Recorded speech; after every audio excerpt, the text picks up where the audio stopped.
Read in the name of thy Lord who createth, who teacheth man that which he knew not. What I want you to do, instead of looking at this from the third person, I want you to look at it from the first person, as if these events had happened to you. As if the events had happened to you. So when I say that this such and such happened, what I want you to imagine is if it had happened to you. Alright? And so the Prophet ﷺ was born. And immediately after that his father died.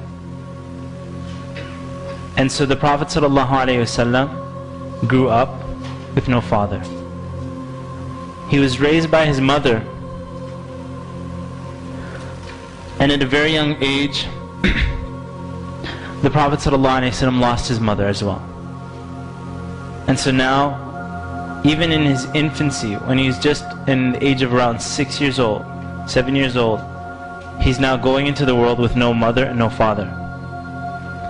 And so his grandfather begins to take care of him and love him, Abdul Muttalib. And as Abdul Muttalib is taking care of him, Abdul Muttalib soon dies as well. And now he's lost his father, who he never knew. He's lost his mother, and he's lost his grandfather. And he's an orphan in Mecca. His uncle Abu Talib begins to take care of him. The Prophet ﷺ was never known for any of the vices that the Quraysh were known for, the people in Mecca. They would drink alcohol, or they would drink alcohol or bury their women or whatever it was that they were. The Prophet ﷺ had nothing to do with that. He was, as they knew him to be, the most trustful person in their entire society. As-Sadiq al-Amin.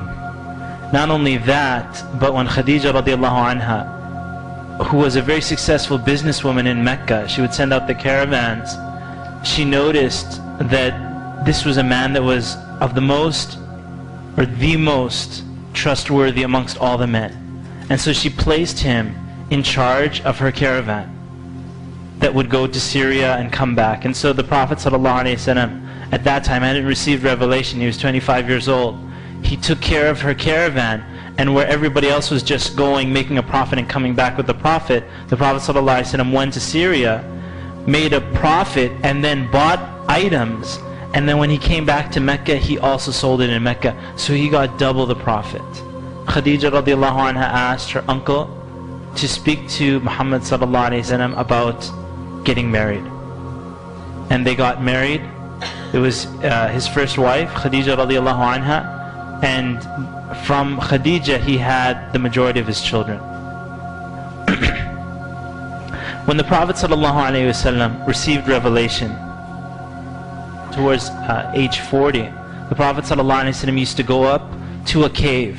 And that cave, till today, if you go to the Kaaba and you're standing in the Kaaba, you will notice all these huge hotels around the Kaaba. I think they're building a new hotel there. It's huge. But there's still a mountain that you can see right when you're doing tawaf. Some of you might, if you've been to Mecca, you don't recognize that mountain.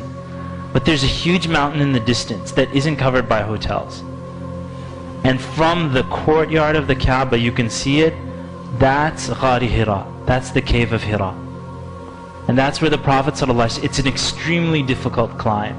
Right? If you're thinking, yeah, I want to go visit there, it's maybe an hour walk upwards. It's extremely high, bigger than those high hotels. The Prophet ﷺ used to go there and worship. At-Tahannuth. And you'll see this in Sahih Bukhari. It's one of the first hadiths. The Prophet ﷺ, he loved to go up into the cave of Hira and contemplate the situation that his people and humanity was in, and the vices that were happening, and so on.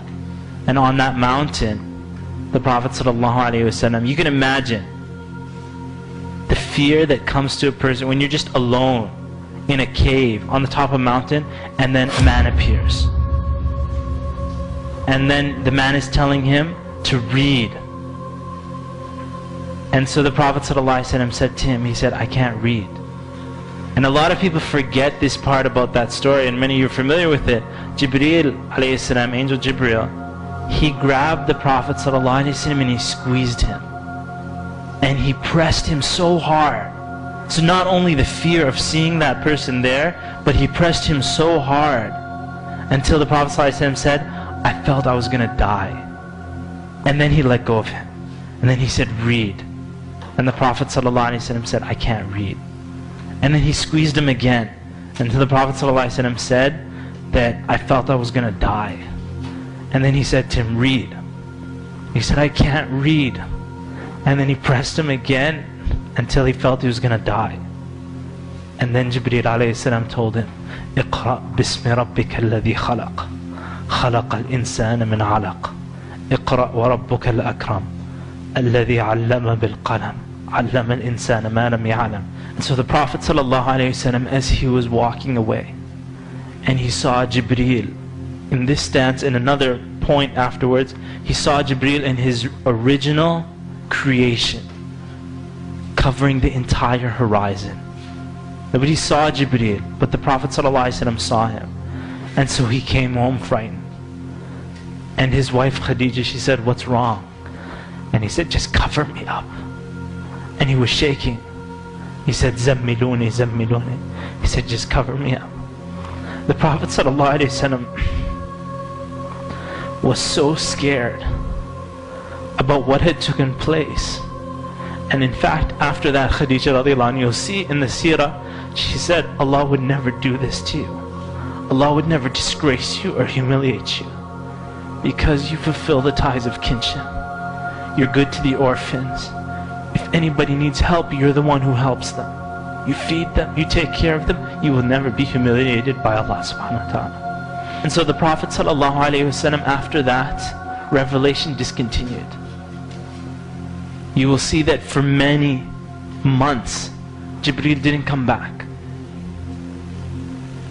until he felt that Allah was angry with him.